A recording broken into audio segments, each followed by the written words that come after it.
Question Reality Episode 15, Escape Room. I need a hint. Escape rooms. I need a hint.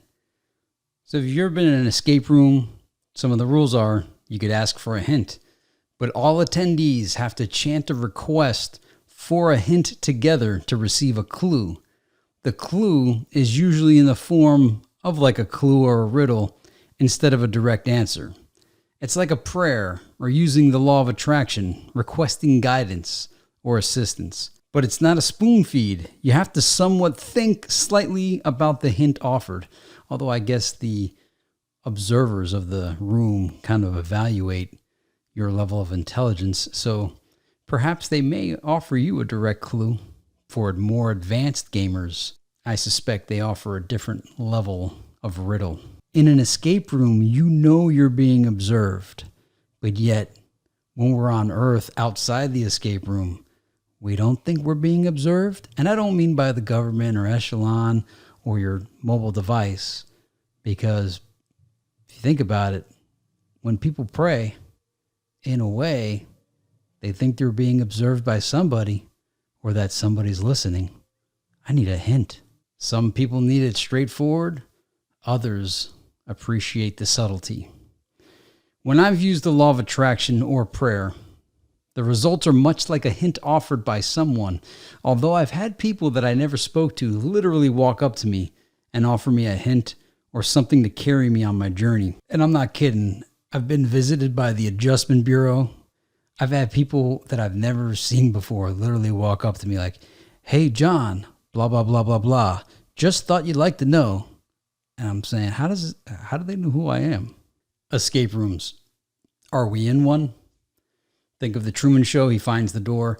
Think of the Maze Runner. They get through the maze. They find the door to the Wicked Corporation. How do you know you're not in an escape room? Aren't we all trying to escape the rat race? At one point, explorers went out to find the world to see where the door is. They didn't find one. Are we using our hints? Are we finding the clues? Have we found the door? Have you unlocked all the boxes? Who designed the escape room? Who is programming society? A group of friends of mine all got to speak with an escape room designer once. Since it was kind of the first impression, we didn't want to really drop heavy questions on them like, "Hey, so as you design these escape rooms, do you, kind of think of the world the same way?" Although he did show us that half of his escape room does operate on AI. And he designed this like AI machine that talks to you. And he doesn't control it. It actually operates on its own, which is super creepy and cool at the same time. What do think tanks really do? Conspiracy theorists have been complaining about like the Rand Corporation, the Tavistock Institute, and all these other places, but I never really hear about what they do there, how they do it, how they implement it. And there's been plenty of other things like where are the board of directors for society or the central planners for society? And I know a lot of Americans will say there are no central planners for society. But all these Hollywood films come out with the propaganda. The news constantly pushes the propaganda. Who controls AP and Reuters? Because they seem to create and manufacture reality daily. But aside from the daily news, so a lot of these movies, it's like, man, how do they come up with this psychological aspects of things and how to tap in? Because you could take all these psychology courses at school, and they're not going to tell you all these deep techniques that they're using against us. Like, where do you find that information? Who creates all of the psychological operations, and how do they execute them without detection and with full cooperation? We all wear costumes to our occupations. But when all these psyops occur, there is a part of me that is jealous of the power that they have to fool an unsuspecting population, even after they put the Matrix out there with the scene with Agent Smith saying, "You ever look at it, Morpheus? Marvel at it? Billions of people going about their daily lives, completely oblivious." How to make the universe comply. So I've been doing IT troubleshooting for 17 years, and I came on a little bit of a superstition, but it works almost always. I call it forcing the universe into compliance. The way you do it is, and I believe this is what the people that made the troubleshooting steps are subtly implying. When you remove every reason for a device to not work, suddenly it starts working. So it's almost like I put the universe or the device itself on trial, and I'll go through every troubleshooting step to figure out why this particular device or machine or software isn't cooperating correctly. And if I had enough knowledge on the entire operation of whatever it is that I was doing, and I went through a checklist of like, okay, is this working? Yes. Is this working? Yes. Is this working? Yes. Is this working? Yes. Is this check? Yes, yes, yes. And if everything is a yes, I would then say, okay, I've checked every part of this device, system, software. There's no reason, absolutely no reason this shouldn't work. And then I turn it on and it powers on. Now, to do this, it does require you to have thorough knowledge of what you're doing, because the universe knows what you know. So you have to demonstrate total proficiency for this to work. And here's the thing, try it out. Let me know in the comments. And I'm not even like fishing for comments here. I want you to try this out and come back and let me know if it worked for you. Now, again, if you don't really know what you're doing, it's not going to work. But if you do know and something's not working, go through every step. Basically make your case to like this imaginary jury and say, there is no reason this device doesn't work, and here's why. Go through the list, then power it on. Chances are it's going to work. It's happened so many times. I've done this so many times, and I've even had partners of mine try the same thing. It's worked so many times that I have no problem saying something that sounds as preposterous as what I just said into this video. And I'm challenging you, like, go ahead, take this wisdom and try it out and see how this works. I know how I could sell you on this. Here you go. If you're my age, around 40, I'm 42 now, and you played the original Nintendo Entertainment System, okay? Now, you probably had your own technique to get the Nintendo cartridge to work, but everybody had that one friend that swore they mastered the technique of getting the Nintendo thing to work. They'd blow on it, they'd stick it in, they'd push it up and down a gazillion times, slightly move it to the left a little bit, crack their knuckles, go breathe a little bit, and then look at you with this absolute total confidence that it's going to work. And then they push the power button looking at you like, yeah, buddy, I'm about to push this button and this Nintendo game's going to work. They push it and the game comes on. And they're like, yeah, I figured out how to do it. And the universe allowed the person to think that it's that whole entire ritual of blowing in the cartridge and pushing it in, hitting it a gazillion times. But I believe it's the confidence that says this is going to work. It's an affirmation. So don't ask, tell. Define what reality is going to be. And that's the ritual the Nintendo game cartridge guys did. The ritual.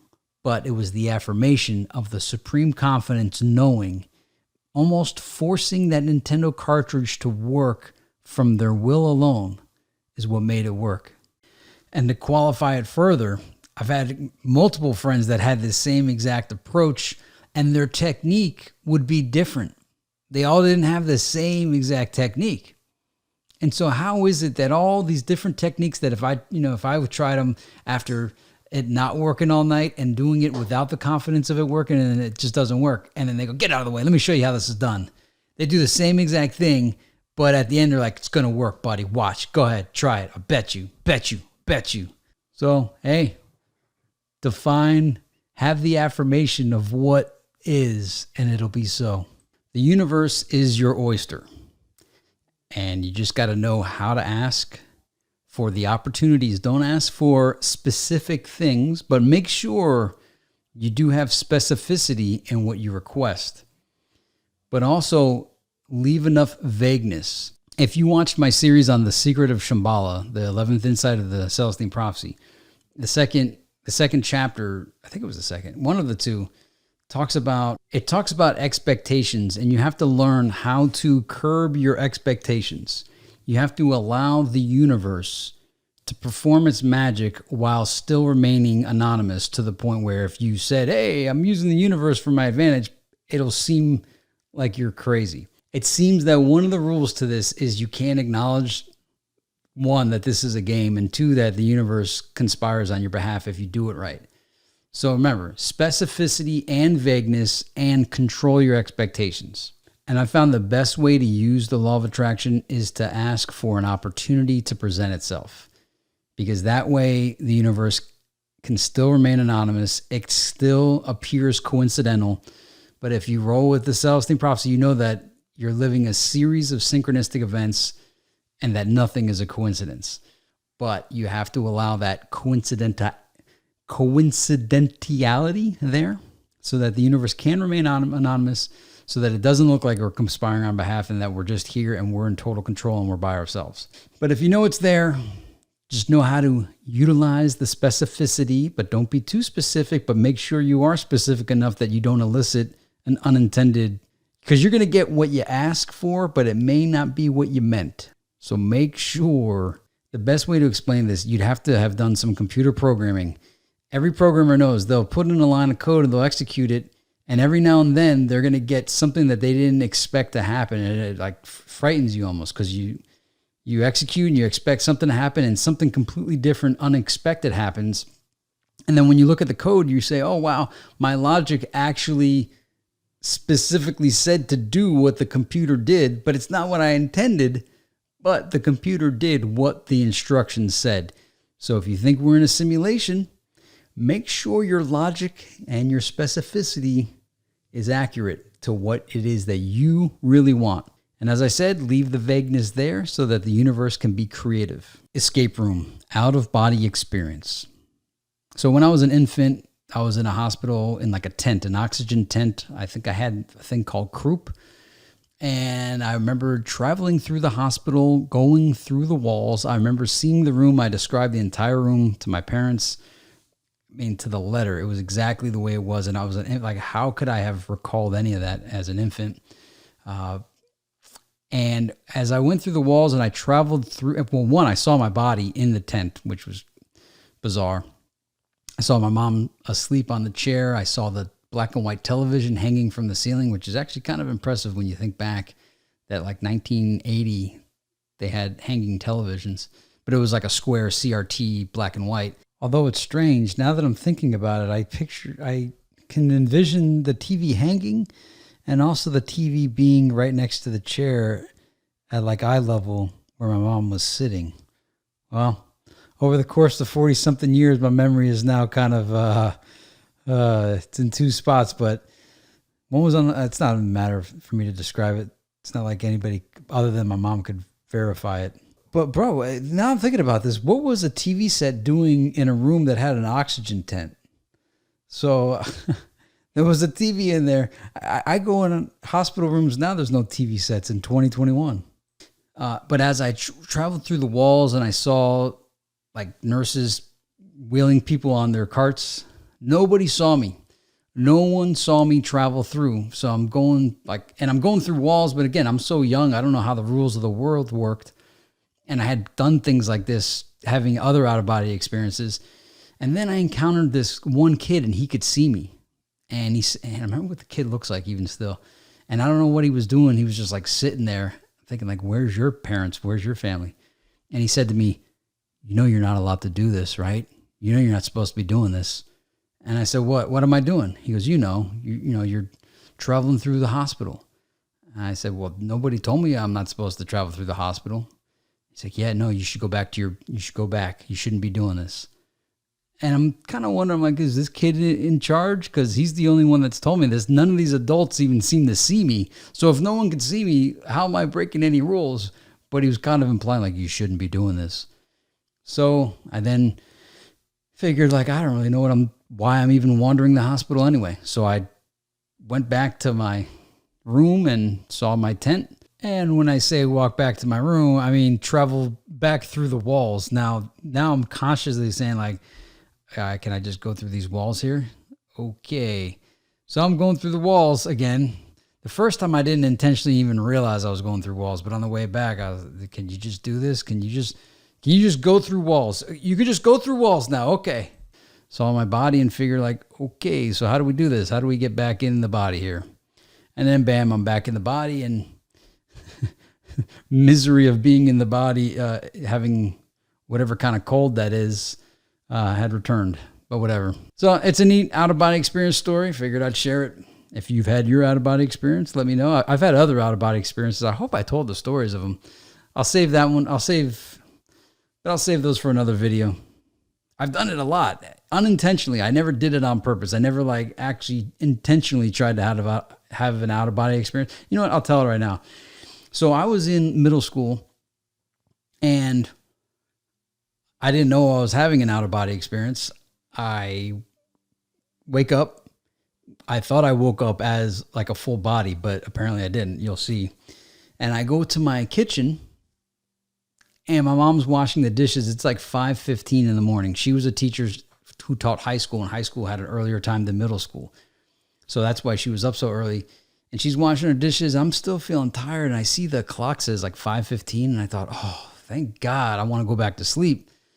And I didn't want to make any noise. She had no idea. She didn't hear me. And usually, you know, she could hear me and, oh, hey, good morning, Jonathan. But she didn't even notice, so she was just washing the dishes.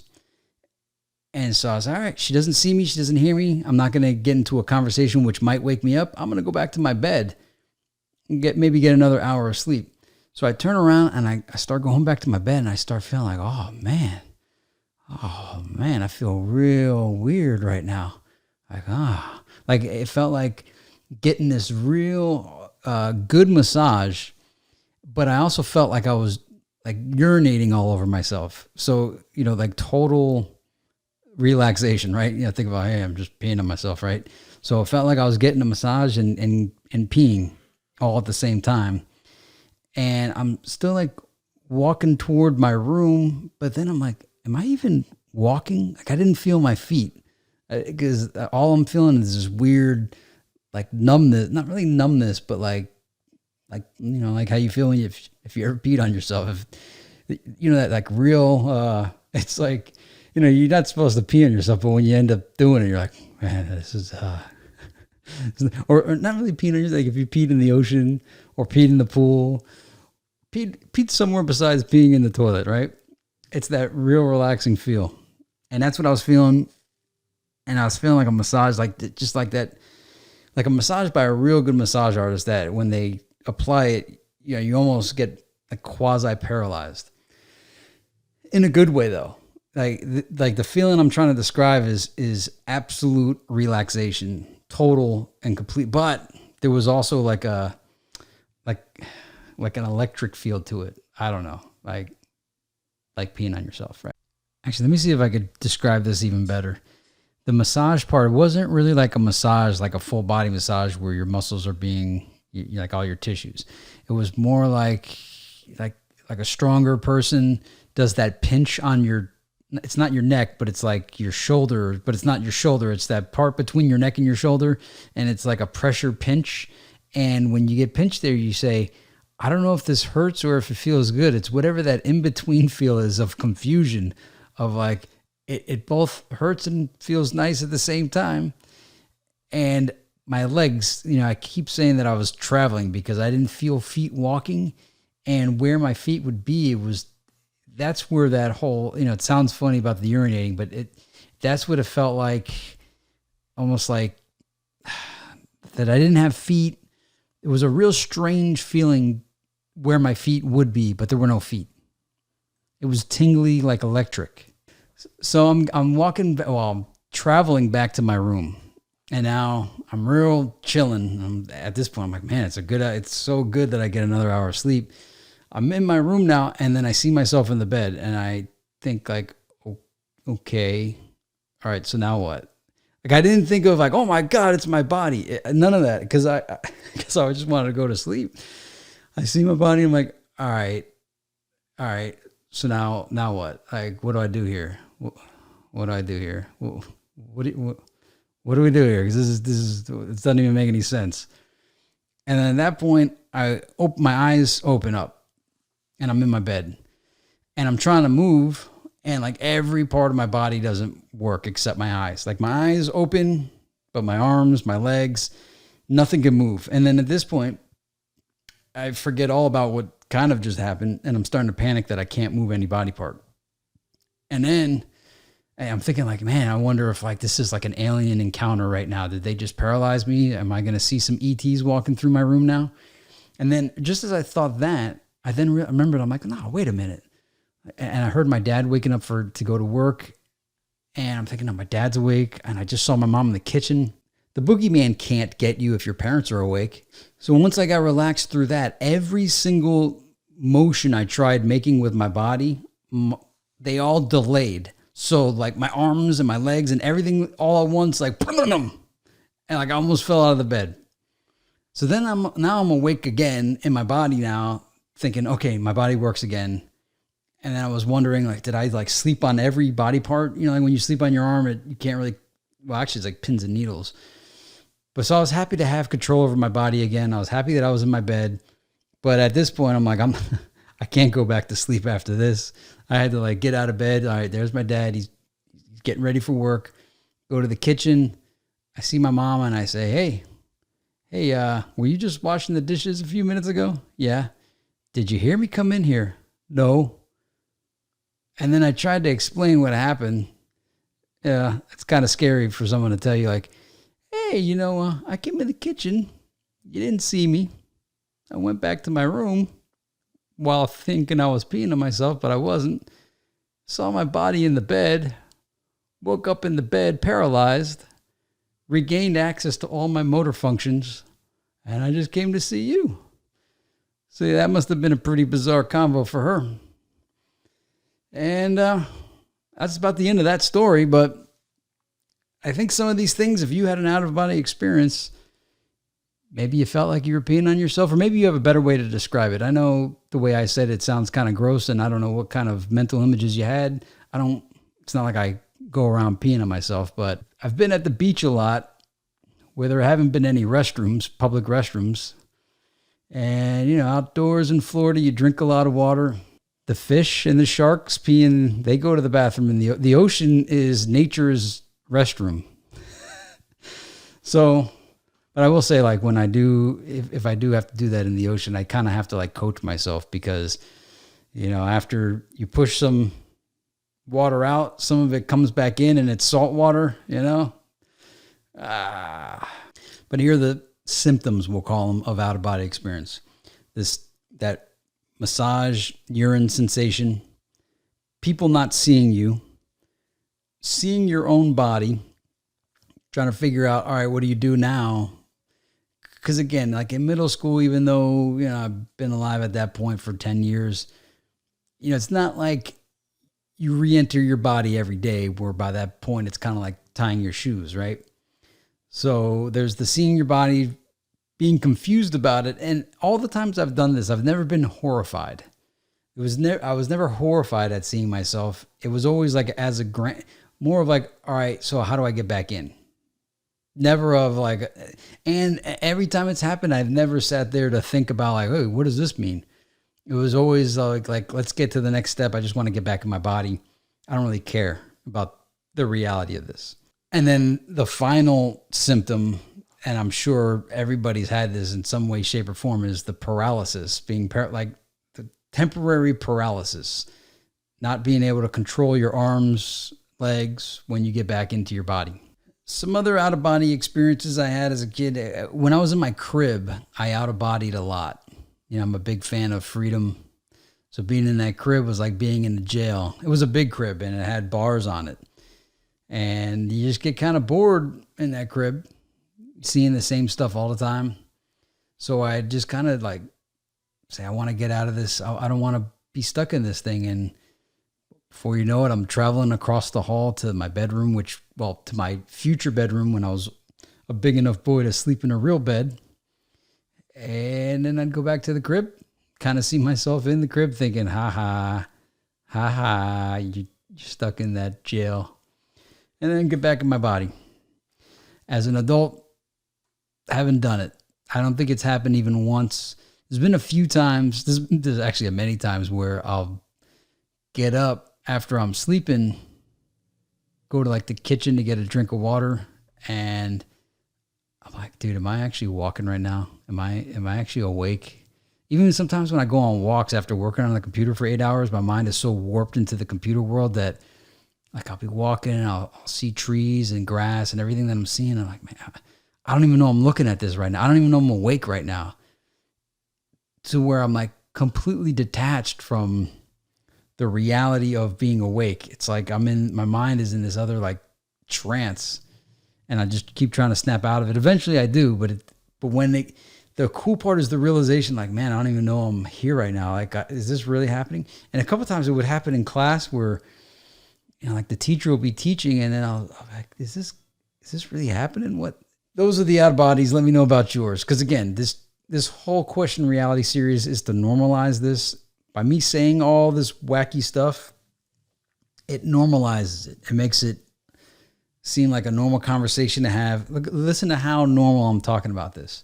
Even talking about the feeling, the sensation of urinating on myself. I'm trying to say like, sometimes that happens too. So this is me advancing the fifth insight of the self-esteem prophecy, the talk about the paranormal and the metaphysical. How do we know the map is complete? If we are on a gigantic set or a maze or an escape room, how do we know the correct maps were left for us? Why didn't the maps drastically change in 1958 after space exploration was then born with the Sputnik? You would think that getting a space vantage point would be astonishing to cartographers. Could the cartographers have been so good at their craft that they actually mapped out the continents, the shapes, everything so perfect?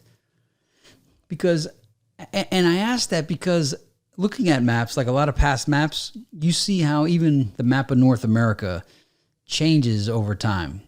Even Australia, even Africa, they all change in shape. Not drastic shapes, but they do change if you look at enough maps. But the Mercator map never modified after 1958, and you would think it would, because at that point, the Russians and then NASA from the United States supposedly got into space, and nothing changed. And I remembered I saw this old map that was, I think, proposed by the U.S. Air Force, and they said that the Mercator map wasn't the best route to get to Europe. And they proposed a map that was more like the azimuthal equidistant map. But I also like to think that maybe there are no cartographers. Maybe we're told that there are cartographers, but the maps are like in The Legend of Zelda. Link never met the map makers. He just discovers these maps and holds them up, and now he's got the map to the dungeon or the map to the overworld. And you never meet the map makers. And all these maps have always been here. Who's this Mercator guy that left us this map that we all use?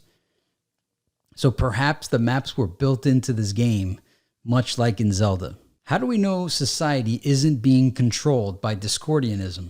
Are all memes not culture jamming? After all, is culture jamming not part of Discordianism? Was it the Discordian society and not evangelical Christians responsible for Trump's 2016 election win with their meme magic? Remember everybody saying, yeah, he won because of meme magic. And a meme, to me, if you look up culture jamming and you listen to the definition, especially one provided by somebody that's a Discordian, to me it sounds like culture jamming are memes. And memes are culture jamming, and the meme magic is the culture jam. So presently, right now, there's a lot of meme magic going on with that Bernie Sanders picture of him at Joe Biden's inauguration. And I'm not even trying to be political here. I'm just the key here is to discuss culture jamming, Discordians, and how culture jamming is actually memes, and that the memes have meme magic. So everybody passing around these Bernie memes is a form of meme magic. Mixed reality. I just saw SharePoint Spaces for the first time, and it looks like 2021 finally caught up to 2006.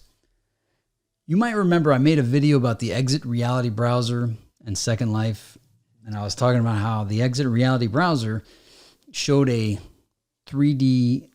the World Wide Web, it proved the theory that the World Wide Web was always designed for 3 dimensions. but consumer graphics cards built into the computers weren't capable of producing 3D images yet, until around the year 2006, where 3D graphics cards came with the computers, kind of like webcams started coming built into laptops. SharePoint Spaces looks like they're bringing mixed reality. I don't know what the difference between mixed reality and virtual reality. It's probably something. I think it's what it is. Oh, I guess what mixed reality is you're in a VR space and you look at two-dimensional objects, perhaps like documents. But yeah, SharePoint Spaces, I saw it. Now, SharePoint Spaces, I think, was launched in 2018, but they just did some kind of update now in 2021. So yeah, looks like we're finally going to come into the future that got delayed. The future was already here in 2006, but then the iPhone came out, and then all the funding went to mobility. Also, the real estate supposed crash of 2008. Obscurantism, noun. The practice of deliberately preventing the facts or full details of something from becoming known.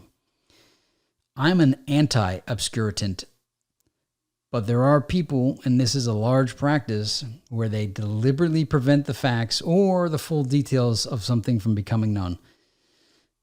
I think a lot of like legal jargon.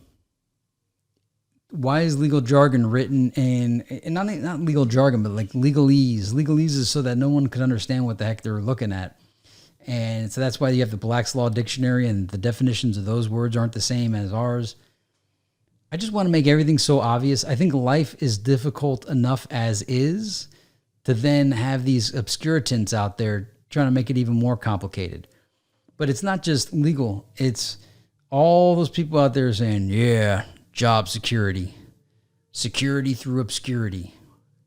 Everyone's making everything obscure so that no one knows anything. It's not my style. I show my cards. But I guess other people, they got to hide it all. Confuse everybody. I'm not with that. So I hope you join with me of being an anti-obscurantant. And also, I got to learn more about the open source engineer everything. OSEE. I like that. Open source everything engineering. OSEE. Well, it's up to us. Well, it's been a pleasure talking to you. This is Question Reality, episode 15, The Escape Room. Thinking about those hints. What other parallels can you find with the escape room versus our world? Are you trying to escape Earth and go into an escape room? So I think there's a lot. Just escape rooms, much like SimCity and a lot of other things, they show you about our reality when you go outside of it. Anyway, this ran way too long. Thanks. If you made it this far, thanks for sticking with me. I hope it was worth your time. I'll see you in the next one.